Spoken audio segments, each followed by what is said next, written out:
Hi, everyone. We are going to get started in just a minute. We'll just give everyone a few to get signed on. Thank you for joining.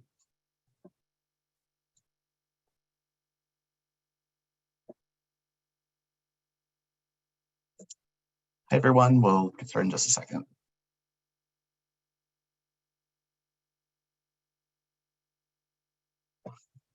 Okay, hello, and thank you for attending today. I'm Scott Sinclair. I'm the Senior Manager of Programs at Cancer and Careers, and I'll be your host for today's webinar. Now, Cancer and Careers is a national nonprofit and the only program of its kind solely dedicated to empowering and educating people with cancer to thrive in their working environment. We do so via a comprehensive website, free publications in English and Spanish, and career coaching. Additionally, we offer educational seminars targeted at employees with cancer and their colleagues and healthcare providers. And certainly employees and caregivers as well can benefit from the information. To stay informed about these programs as they are rolled out, please sign up for our newsletter if you're not already by visiting the website cancerandcareers.org, where all of our information is available free of charge. Now, before we get started, a few housekeeping items related to accreditation. And for those of you who don't require this information, please bear with me. I promise I'll make this as quick as possible. Today's webinar is accredited by ANCC, ASWB, the New York State Education Department State Board for Social Work, the California Board of Registered Nursing, the Society for Human Resource Management. If you plan on requesting educational credits for this program from any of these accrediting bodies, please proceed with the following steps. First, you must log in individually. Participants who listen in on someone else's line will not receive credit. Second, you must complete and submit the evaluation and post-test, as well as receive a passing grade of 80% or higher on the post-test. Following today's session, you'll receive an email with all of this information. The follow-up email will be sent no later than 5 p.m. tomorrow on Thursday, November 3rd, and certificates will be emailed within 4 weeks. Also, please note that none of the planners and presenters of the program have not disclosed any pertinent financial relationships or conflicts of interest, and that no commercial support was provided for this program. Thanks in part to Genentech, HSN, and QVC, Cancer and Careers is able to offer this our 8th year of the Balancing Work and Cancer webinar series. This program was created to provide patients and survivors, as well as their care team and employers, with concise, targeted information about the work-related issues that arise after a cancer diagnosis. Additionally, we'd like to recognize Cancer and Careers' year-long sponsors who support all of our core programs and allow us to continue providing all resources and services free of charge. Now, one of the silver linings of the past few years has been the increased availability and understanding of remote work. What was once often dismissed as a less efficient way of working has now become widely adopted by employers of all sizes and industries across the globe. The shift has been especially beneficial to people navigating work after a cancer diagnosis, seeking greater flexibility in their schedules, to eliminating a taxing commute, or any of the benefits from working from home that may provide. Of course, working remotely may also come with some pitfalls, which we'll walk you through today, and we will discuss some potential solutions to managing them. Leading today's webinar is Nicole Jarvis, our Assistant Director of Programs here at Cancer Careers. Nicole is a licensed social worker and has been with CAC for 7 years. Prior to joining CAC, she spent 4 years at Memorial Sloan Kettering, as well as practicing social work in the area of child welfare. It is my pleasure to welcome Nicole. Hi, Nicole. Hello. Would you let me share my video? For some reason, it's not letting me turn on. Oh, yeah. Let's work that out. I know everybody came here just to see my face, so all right, here we go. All right. Hello. Sorry, it's never a dull moment with these webinars. Let's get right back into it. Thank you so much, Scott.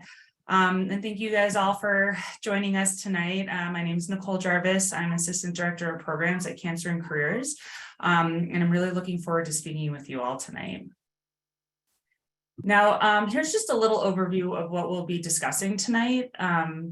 We will have time at the end for further questions, so please plan to hold them until the end, and you can submit them into the Q&A box, and we'll address them at the end, but hopefully I will have answered all of your questions throughout today's webinar. But ultimately, we're going to be really discussing what the current attitudes are towards remote work and what that looks like in this environment these days. Also, the challenges of working remotely, as well as the strategies for addressing them. Some of the strategies for negotiating, beginning, or continuing to work from home, as those can be kind of challenging conversations to get started.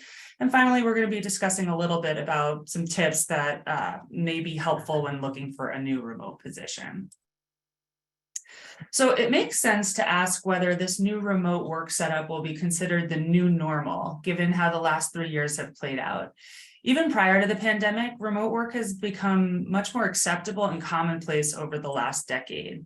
Now, a few important notes to make in the realm of how remote work relates to those with cancer is that prior to the pandemic, those with disabilities, which includes cancer, were 20% more likely to work from home than similar workers without a disability. This may have been due to informal arrangements or formalized plans that were considered reasonable accommodations. But either way, remote work for people with cancer is not a new concept, but it is one that can be really, really useful.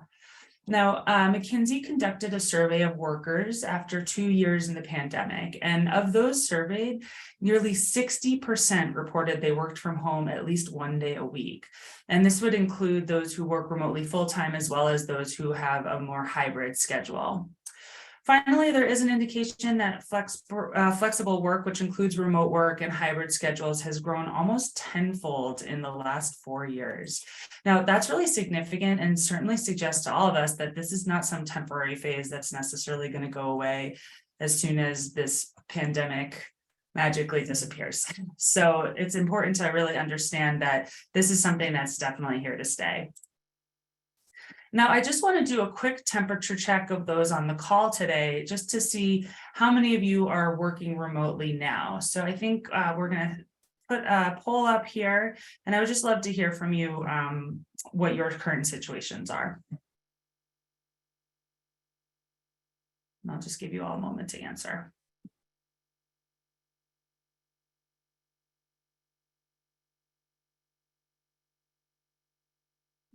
All right, looks like we have a solid mix here.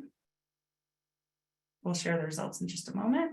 All right, so it does look like a number of you aren't currently working. Some are working in person. So it's a pretty close split among those who are working currently between those working remote full, part, hybrid, or working fully in person. So definitely a mixed bag on this call, which is great to see. Hopefully we go over some things that are helpful for everybody. So, of course, anyone can cite some reasons why working from home may be beneficial and or preferable. The benefits of remote work for those with cancer, however, are really numerous. It can eliminate those long and often pricey commutes. So this can mean that energy that would normally be expelled on getting to and from work can be saved and put towards actually working, making you more productive. You're also able to get more hours of your day back, which can mean more sleep because you're able to sleep later, more time to get in some exercise, and even more time to just make yourself healthy meals instead of just grabbing something fast and easy on the way to work. Time is very valuable, and the ability to have more of it can mean a healthier start to your day. As we all know, cancer and treatment can severely impact one's immune system. So this also connects to the eliminated commute if you're someone who was taking public transportation to work. The ability to work from home also means avoiding cold season in the office, where you can't always rely on coworkers to stay home when they're sick. I think all of us are familiar with that. Or some of those who may have sick kids at home and are bringing germs into the office, not even really recognizing that. So being able to isolate in a safe environment can be critical for those with a compromised immune system. Now, a common side effect of a diagnosis and subsequent treatment is chemobrain, also called brain fog.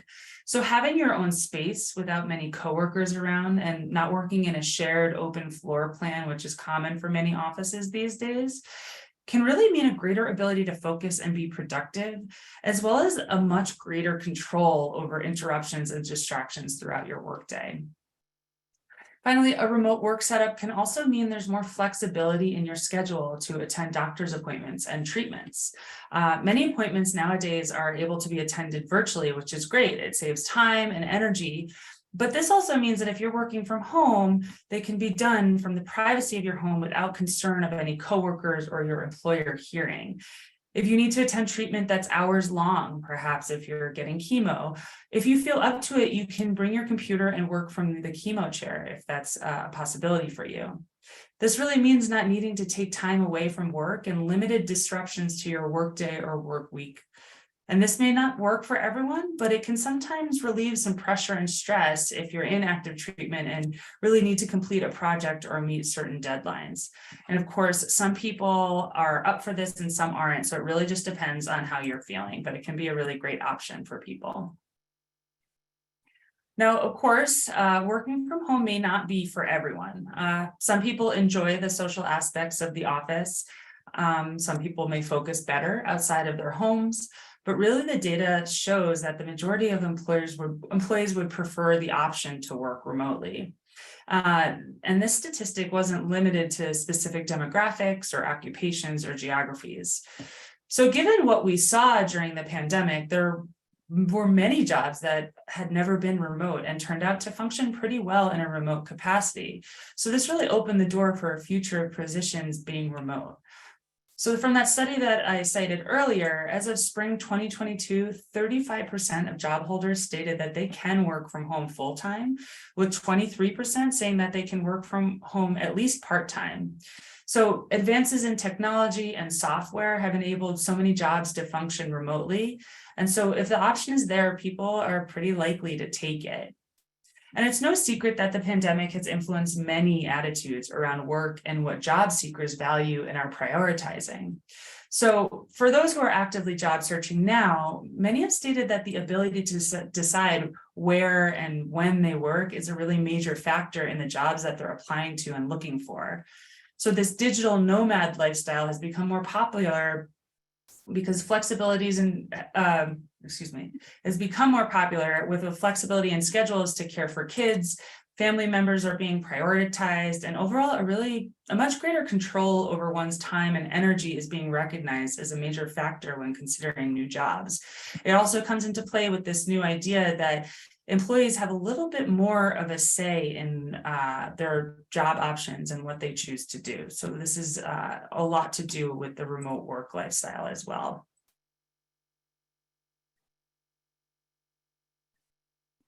So we've established that the work landscape has changed both literally and figuratively over the past decade or so, with more companies being open to the idea of letting employees work remotely. And that trend really continued following the onset of the pandemic.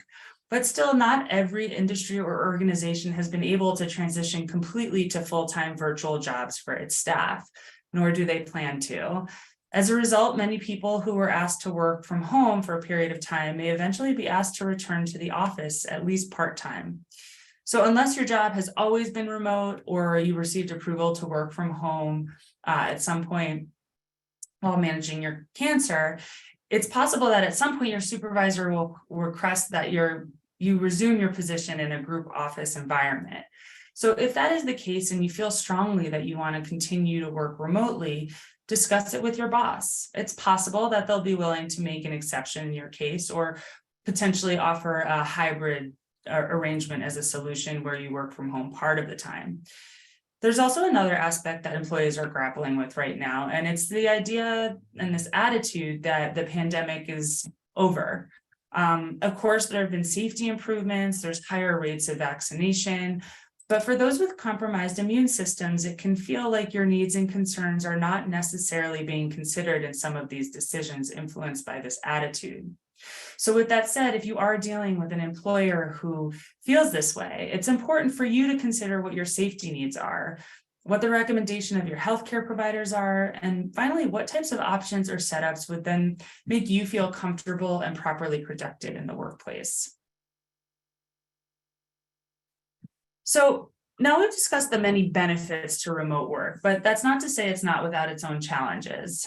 There's the physical aspects of a functional workspace that can be really challenging to get right.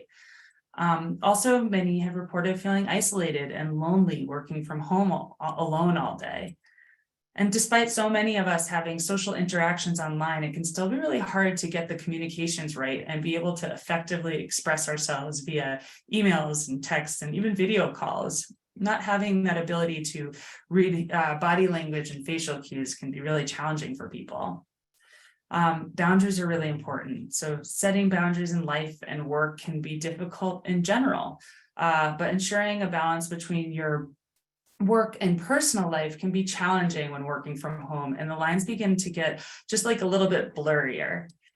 And finally, when it comes to a cancer diagnosis, there are certain disclosure and privacy considerations that need extra careful attention when working in an online setup. So I'm going to really be diving into each of these aspects over the next few slides so that we're really better able to articulate the challenges and identify some solutions that can be used in order to alleviate or at least eliminate some of these obstacles.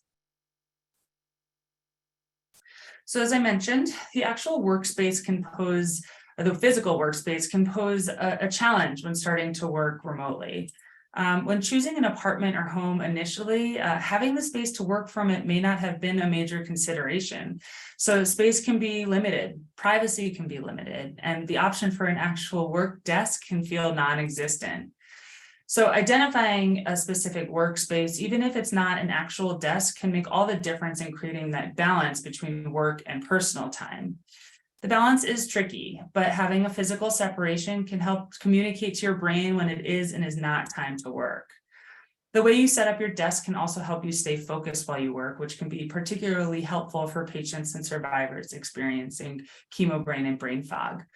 So decluttering your work surface helps to minimize distractions, and organizing your files can help you stay on task. So for instance, making sure that your mail with your medical and utility bills aren't getting mixed in with your work documents can make all the difference between making payments on time and unfortunately getting late charges. Having folders and baskets, really anything to have a more organized setup can prevent any potential mishaps with your personal files getting mixed in with work files. And then similarly, making sure that your supplies and equipment are easily accessible can eliminate any undue exertion if you're experiencing a lot of fatigue.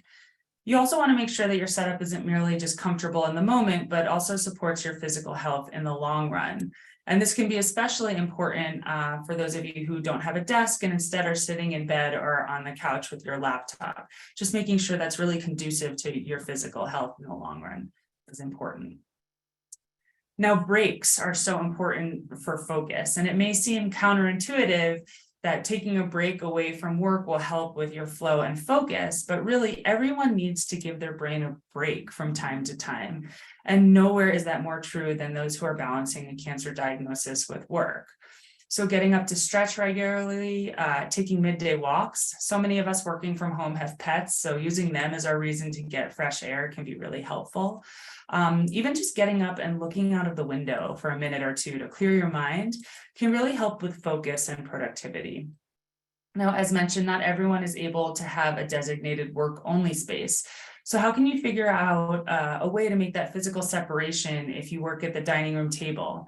Perhaps you make it a point to clear the table off every night and put all of your work on a cabinet or something nearby so that you can eat your dinner in that space and not be looking at anything work related, and think of your dining room table as your new workspace, because you want to have that line dividing your work and personal life. Comfort is so important to having an effective and practical workspace, of course. Being comfortable can remove those distractions and pain, but you want to think about, does working from the couch work better for your physical comfort? How does that look for you? If your joints are very sensitive from treatment, sitting on the couch or working from bed may actually make your body feel more at ease and actually increase your ability to focus on work. This idea that people who work from the couch aren't getting as much work done is kind of silly, because if you are able to alleviate a little bit of that pain, you're more likely to focus better and be more productive. So whatever works best for you is really the motto here. The Americans with Disabilities Act can come into play when setting up a home office as well. Perhaps there's a specific equipment or software that would make doing your job much easier. So it's worth exploring if reasonable accommodations are available to you through work before making any of those purchases on your own dime. There's a ton of great resources for learning about the ADA and reasonable accommodations. The Job Accommodation Network is one of them. They even offer templates for letters that you can use to make a formal request to your employer. They also actually have ideas for accommodations based on symptoms, which is really interesting and can really spark some ideas for maybe some challenges that you've been having and you just can't figure out what would make it a little bit easier for you. We also have an article on our website that provides an overview of the process and some additional ideas and approaches that might be helpful for people. And if any of you are willing to share in the chat, if you are currently working or have worked from home, I'd love to hear what have been some useful setups that have kind of helped you feel more comfortable and productive if you're willing to share them. I can take a look at that in a minute if anyone responds. It might initially seem easy enough to set up a home office, but when thinking about what will be most comfortable day in and day out, it can be helpful just to have a little bit of guidance, especially from a professional. The Rising Workplace is a website and organization that focuses on providing in-depth information on creating an ergonomically friendly workspace, both in an office and at home. So early on in the pandemic, they released this video. It's a free 20-minute video on ergonomics and working from home, which provides guidance on creating a more comfortable workspace by using an ergonomic approach. We also have a blog post that discusses tips for working remotely as well. And Scott just shared the link to the video because I don't think that it showed up in the PDF that you guys were sent. So it's definitely worth a watch if you're looking for some ideas. Someone responded that they used a height adjustable table to address the issue of sitting is the new smoking so that you can stand partly throughout the day. I know standing desks are very popular now and certainly showing some positive impacts in terms of health as well.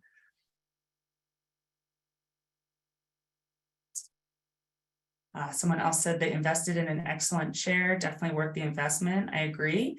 And again, you know, it's always worth exploring whether that could be a reasonable accommodation if it is something that you could kind of justify and see if your company will pay for it. If not, then certainly go ahead and look on your own, but it's worth just exploring whether it can be paid for.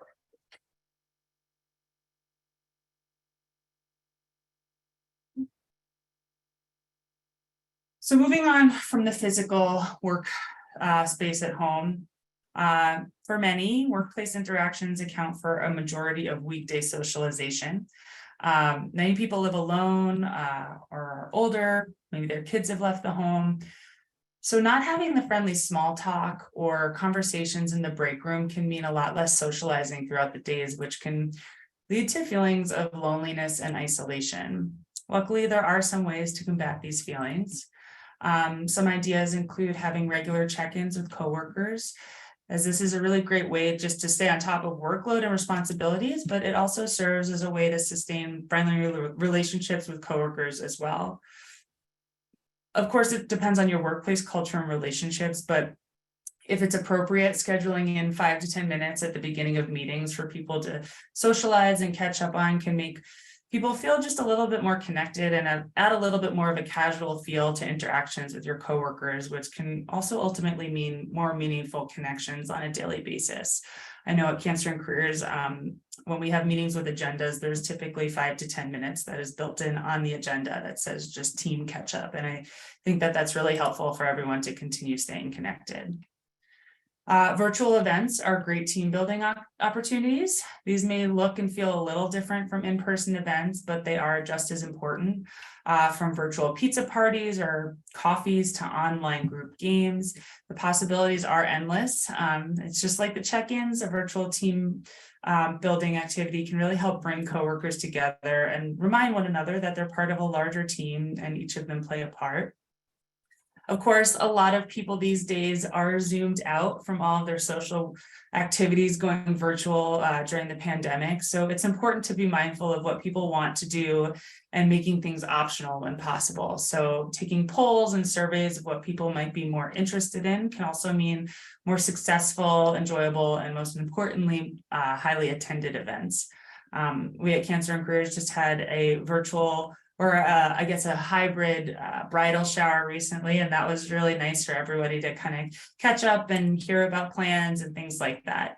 Of course, it's a little bit different and it doesn't have quite the same feel, but it does provide that connection with your coworkers that can lack when you are all working remotely.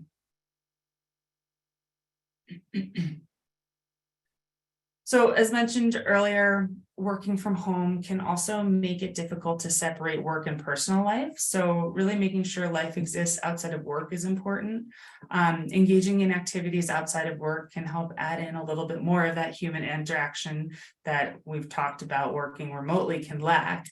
So things like signing up for exercises, new crafts, hobbies, meeting a friend for a walk after work, joining a book club, all of these small actions can lead to feeling more social and engaged and ultimately just a little less isolated. Also, setting time aside for yourself specifically that doesn't have to do with any type of responsibility is really useful. Take yourself out to lunch, meditate, exercise, anything that allows you to give yourself a small break and do something that you enjoy. Self-care can go a long way in terms of keeping a clear and happy mind and really can increase the quality of your life. As I mentioned, staying connected with coworkers can be a challenge without that face-to-face interactions. So, like I mentioned, having maybe some activities planned with your coworkers outside of work could be an option as well. So you're not just connecting virtually, if that is an option for you, or if you have close enough relationships with them that you would do that.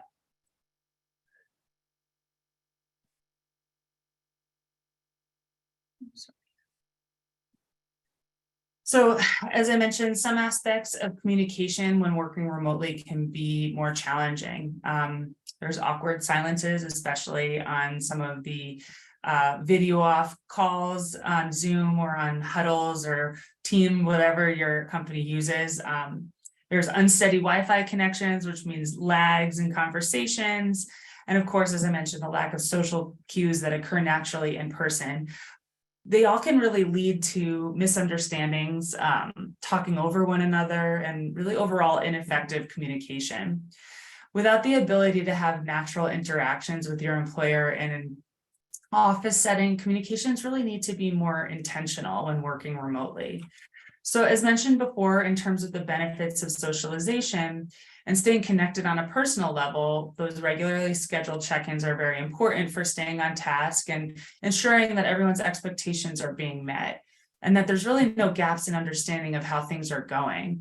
Standing meetings with your supervisor can be useful for exploring what's working well and where improvements may need to be made so that there is no misunderstanding, no resentment brewing, and everyone feels good about the setup.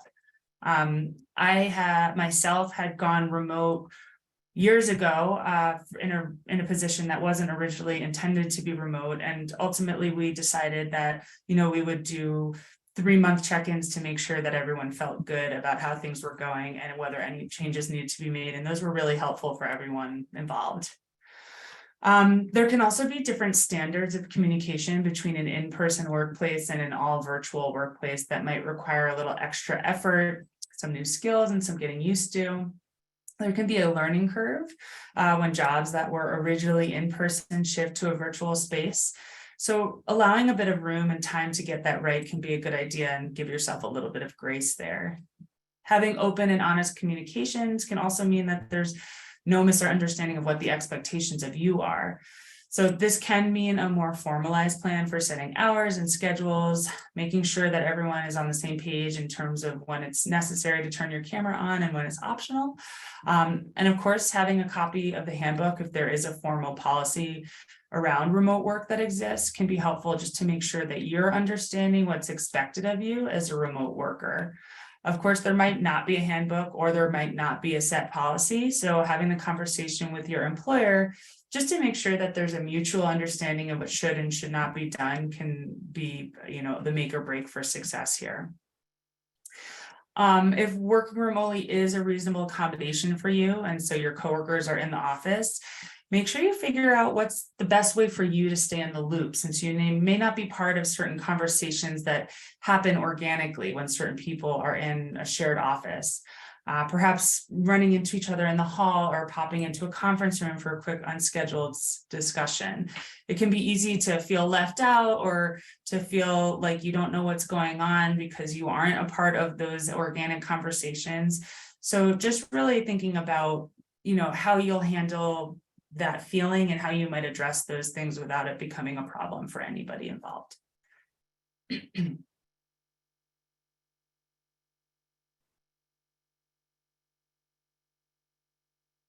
So moving on to boundaries, I think that everyone can agree that boundaries are important in every aspect of life.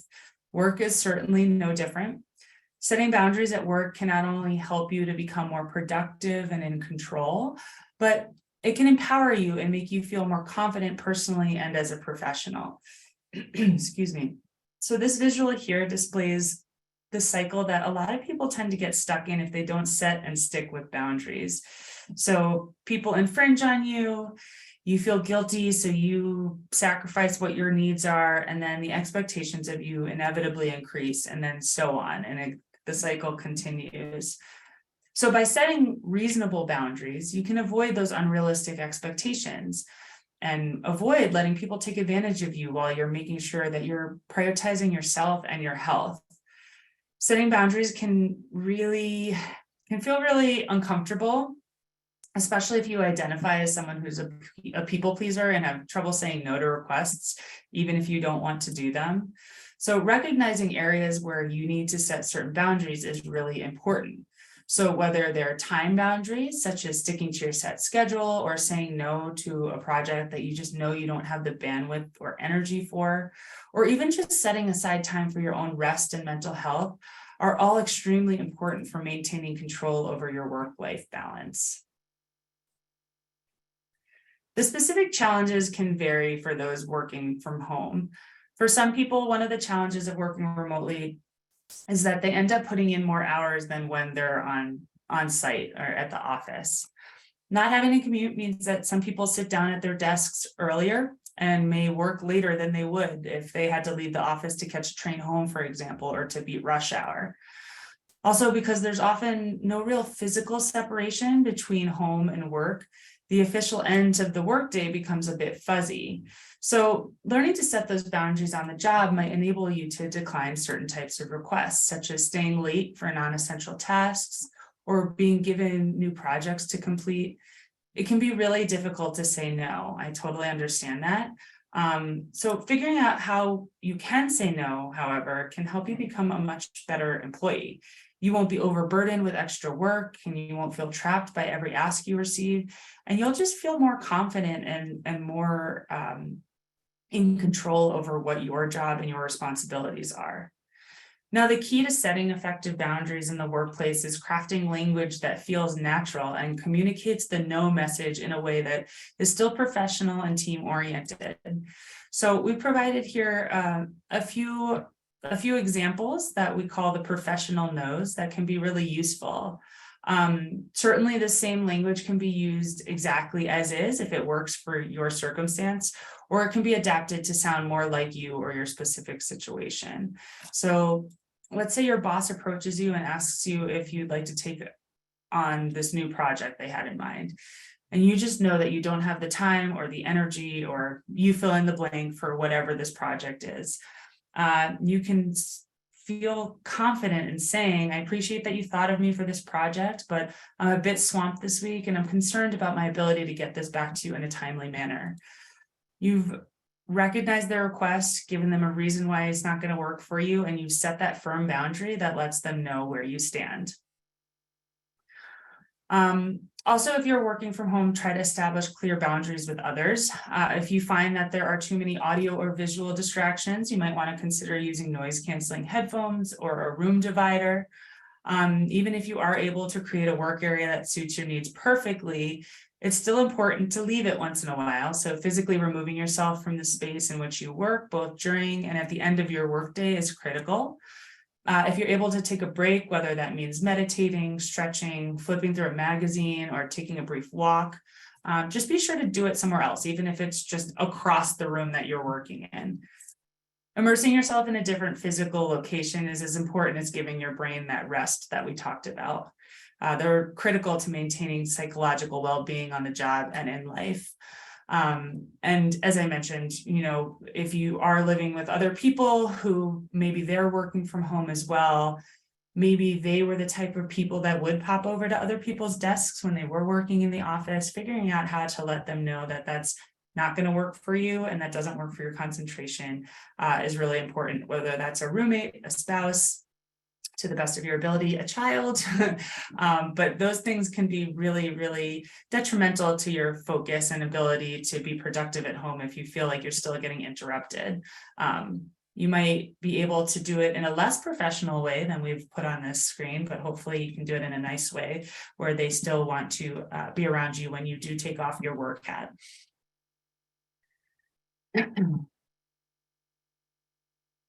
So while you may no longer work in an office full of people, you'll still want to be mindful of your choices regarding disclosure and privacy. So be careful not to develop a false sense of security just because you're working in a more personal and private workspace. In some ways, you actually may need to be a little bit more hyper aware. Now, every company's cybersecurity measures can be different. Some have no interest in tracking their employees' daily activity and rely on an honesty-based system. But unfortunately, others are not as trusting, and you may find that they may be intensive and invasive. There have been employees who have reported having their keystrokes and their idle time monitored. Others who found out that screenshots were taken of their screens while they were working. This is, of course, on the more extreme end, but it is a good idea to understand the levels of tracking that your company may be conducting, and then just make sure that you're behaving accordingly. With that said, it's also important to consider what your personal internet use is. So let's say you're researching aspects of your cancer type or treatment options, and your employer is tracking your internet usage and which pages you visit. Ultimately, now you've disclosed a great deal of personal health information that you may not have intended to share. So you want to be aware of what kind of tracking is going on there. Since you'll be likely working from your own home, it's important to be mindful of what may be in your environment and within the frame of your camera, if and when you're on video calls and things like that.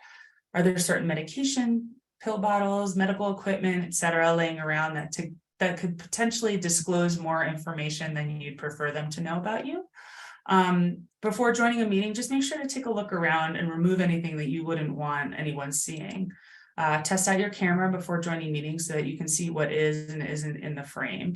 Also, as you can see behind me, I have a virtual background. So in Zoom, I know that you can put those up. There's even the potential to just the option to just blur your background. All of those things can just increase your privacy and not let so many people literally into your home when you're on these calls. Then similarly to internet use, if you're using a work computer, think of other options for maybe having some of your telehealth appointments. So this may mean conducting them on your phone, or perhaps you have a tablet or a personal computer you might have at home.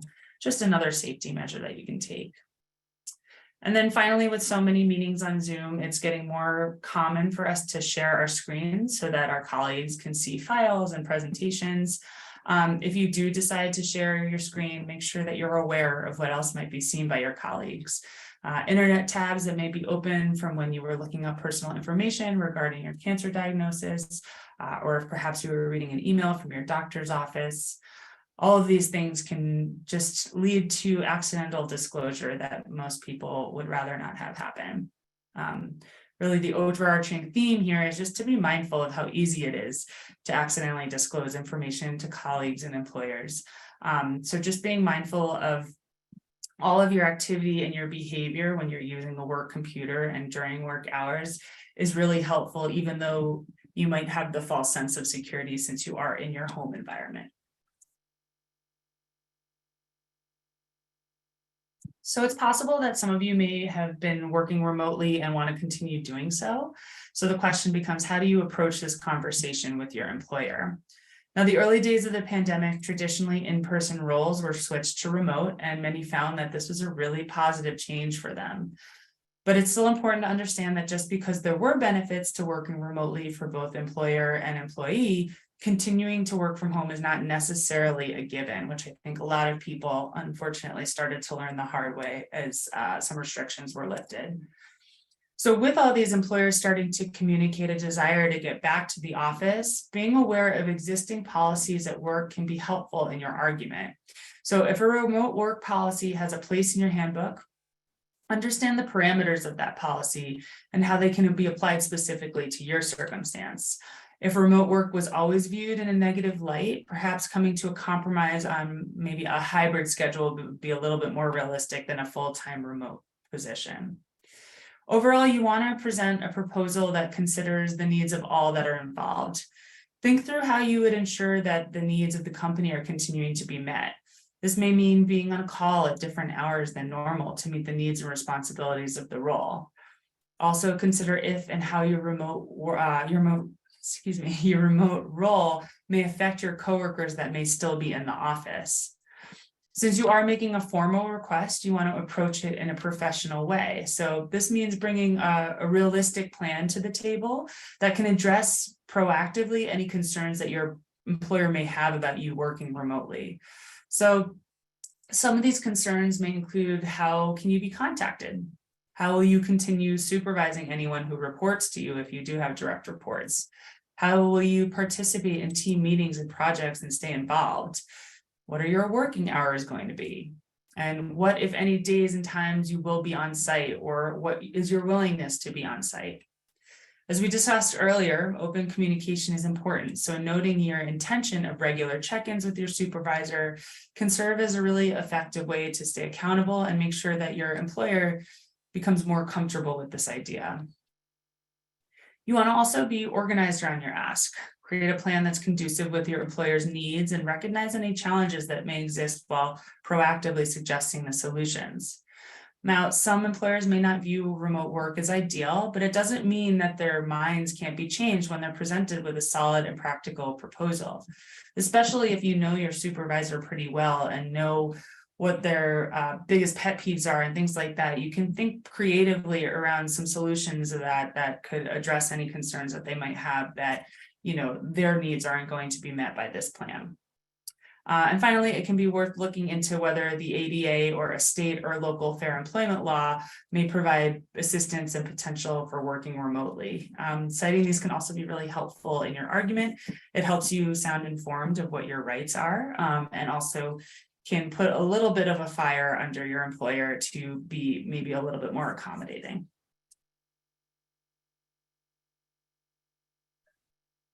So a number of you had mentioned that you're not currently working, so I don't know if you are looking for work currently, but for those of you who are currently looking for work, and those of you who are focused on more remote roles, there are ways to make that a priority in your search. So before really applying, try to consider what your ideal work setup would be, what arrangements you would be okay with, and the level of importance a position being remote is to taking a job. Some people might want to guarantee that there's a couple of days at home. Some people might only want remote full-time. So it's just important to know what your preferences are. You also want to think about what your concerns about working remotely might be. Is it distraction, isolation, staying productive? And then consider positions that may be less of a concern. So for instance, researching versus copywriting, more time spent on the phone versus the computer, a culture of constant communication versus little interaction with coworkers unless it's absolutely necessary meetings, things like that. Everybody's going to have their strengths and weaknesses when working remotely. So just thinking about what would be your biggest challenges and how you would approach those, and what job would be most conducive to a successful arrangement. So if you've got it, flaunt it. Having remote work experience under your belt is a very valuable asset when looking for a remote position. So some recommendations include stating it clearly. So in your experience section, make sure that you mention remote work next to your job title or location. So for example, director of marketing, you might in parentheses say 100% remote, or a high school biology teacher, partially remote. Include in your experience or skills in the descriptions of your past jobs. So for example, you could say that you led a team of 5 customer service reps in a completely remote work environment and successfully earned an average team satisfaction of 94%. Showing results is always a great thing on a resume. And so if you're able to show results while you are a remote employee, people will have a little bit more confidence right off the bat. You can build it into your skills section. So for example, make sure that you're listing the types of skills it takes to be a successful remote worker. So time and task management, communication, self-management, the ability to work independently is a big one.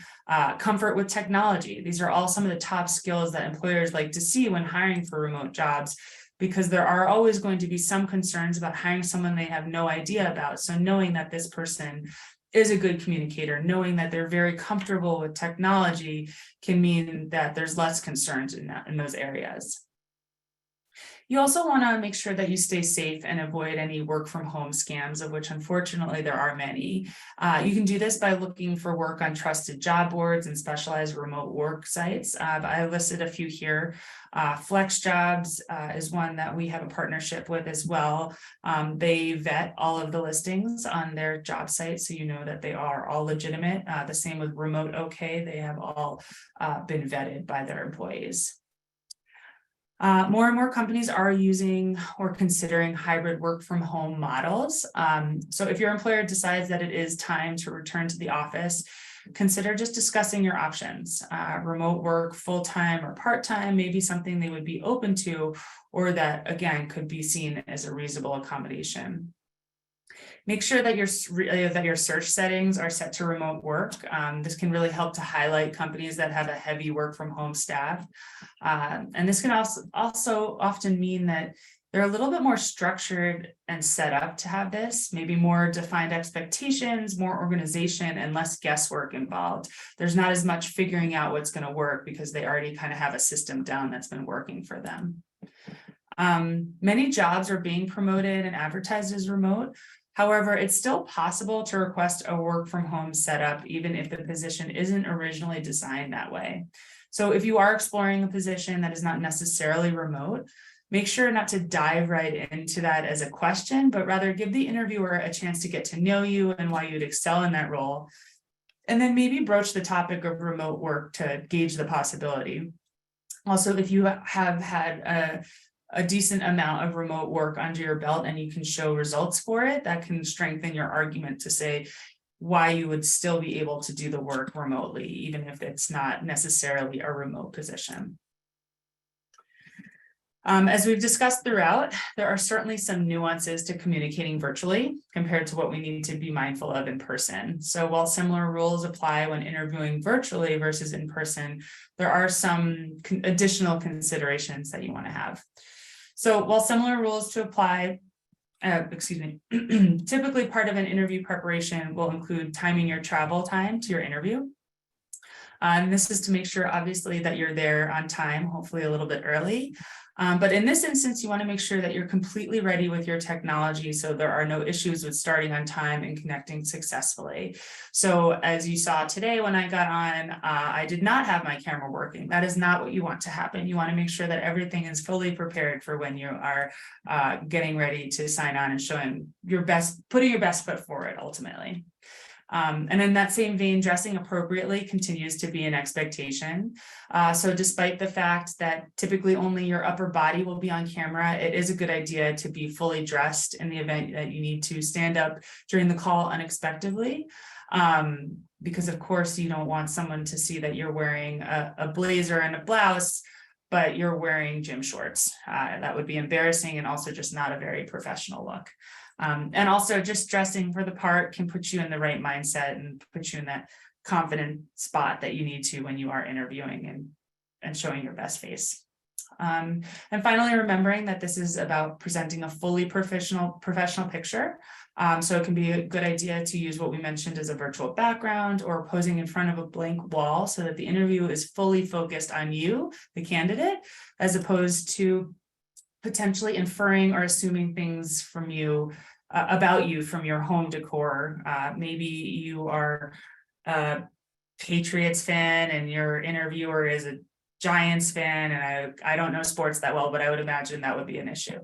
So you just want to make sure that the focus is on your professional experience and who you are as a professional.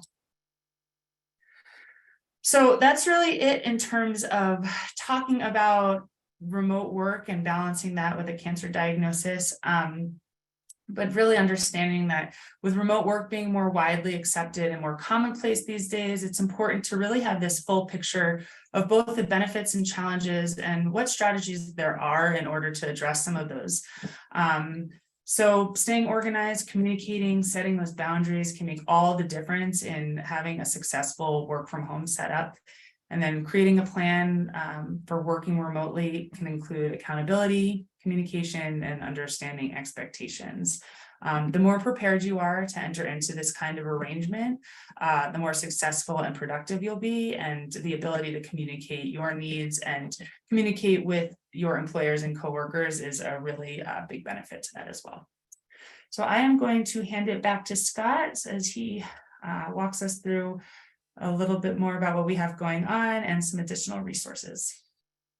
Thank you so much, Nicole. That was wonderful.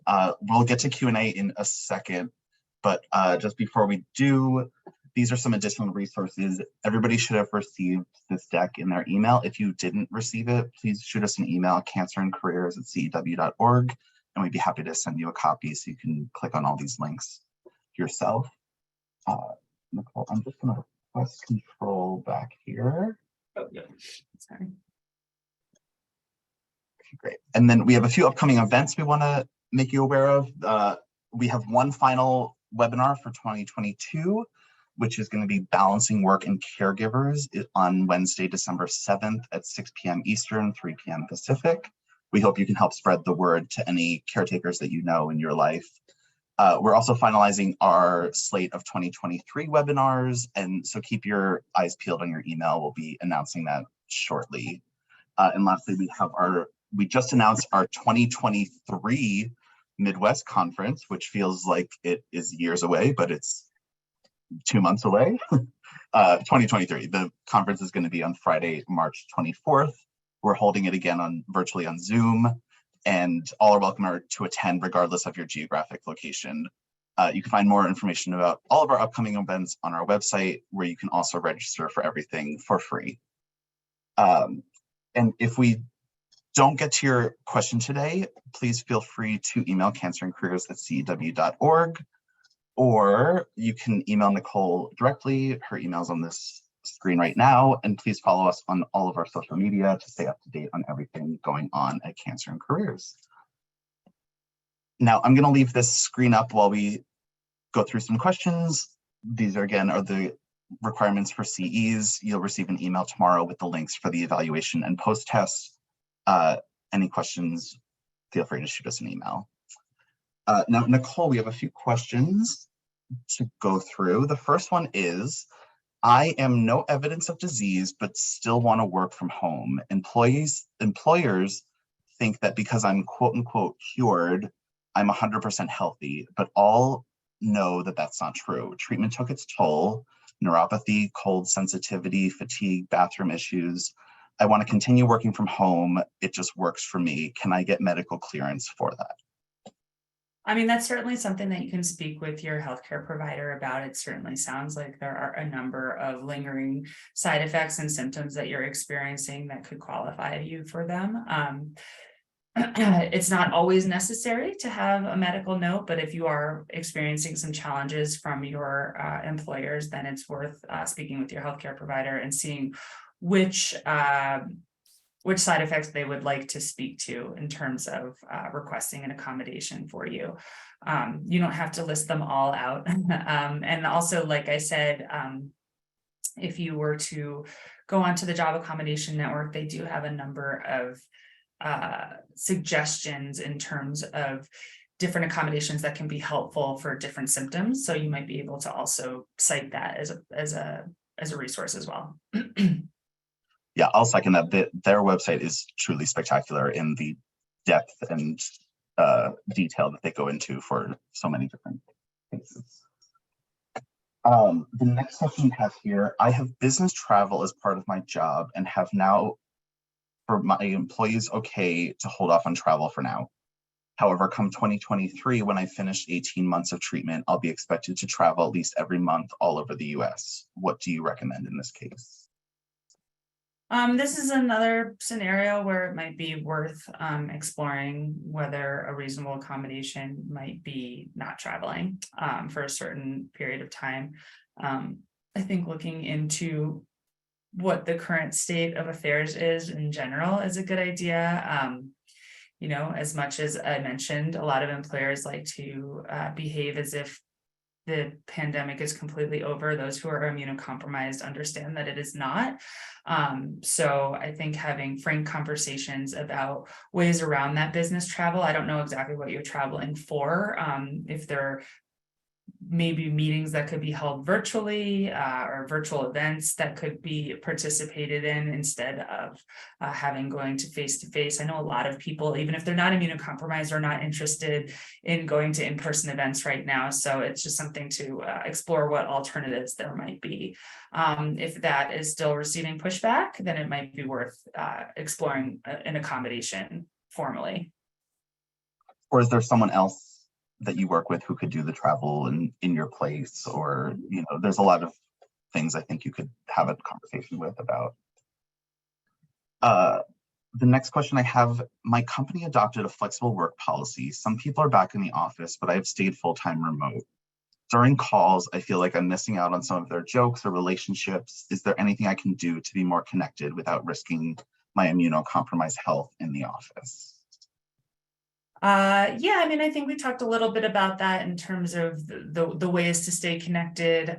Maybe having some more one-on-one interactions with some of your coworkers can be helpful.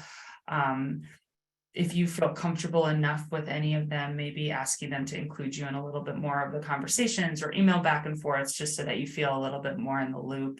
It certainly can be an isolating feeling when you are working remotely. So sometimes the onus is going to be on you to try to stay involved and make that happen. So being creative about it, maybe having a little bit more of a social relationship with some of your coworkers, checking in, asking them about their lives when appropriate and not being nosy can be helpful to just let them know that you exist still and that you still want to be kind of involved with everybody. Yeah.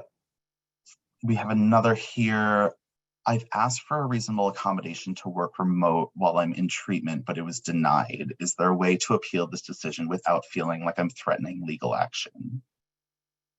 I think it's worth exploring why it was denied. You know, really finding out if there is a valid reason or if it's just that they don't want their employees working remotely.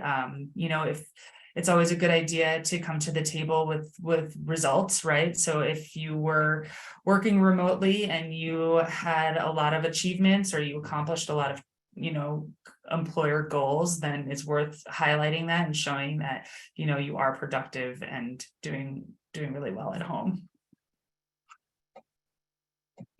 Yeah, I think a lot of these really, like, it can't hurt to ask or bring up a conversation in a kind of casual way, or not necessarily casual, but in a non-threatening way.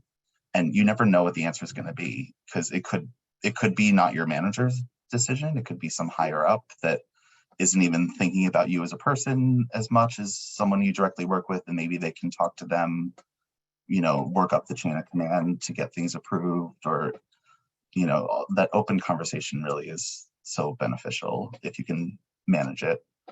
For sure. I see in the chat, someone asked, it's the Job Accommodation Network is the one that provides accommodations based on different symptoms. Okay. And it looks like we're running out of time, so I think we have time for one more question. If we don't get to you, please shoot us an email, cancerandcareers@cew.org. It'll be in the deck as well. And we'd be more than happy to answer one-on-one questions with you. The last one I have here, I started a new job that's fully remote for the first time in my life. I thought it would be great, but I feel unfocused without the energy of other people around. Is there anything I can do to fix this?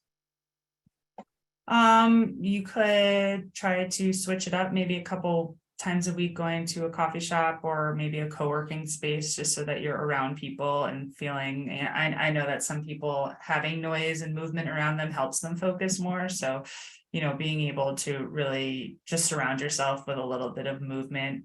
I know the house can be very quiet, or you start to notice how unquiet your house is, weird little noises here and there. So it can be a good idea just to occasionally change your location. That can make all the difference in terms of just kind of focusing, which sounds, again, counterintuitive, but can be really helpful.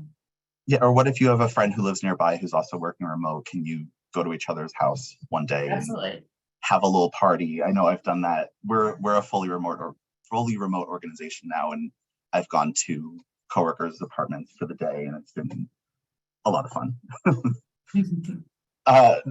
So unfortunately, we are out of time. Thank you so much, Nicole, and thank you for everybody who is on this call. Again, if we didn't get to your question, please shoot us an email. We have people checking that all day long and can give you some one-on-one support if you need it. Thank you so much for joining, and we hope to see you again. Good night. Thank you. Bye-bye, guys.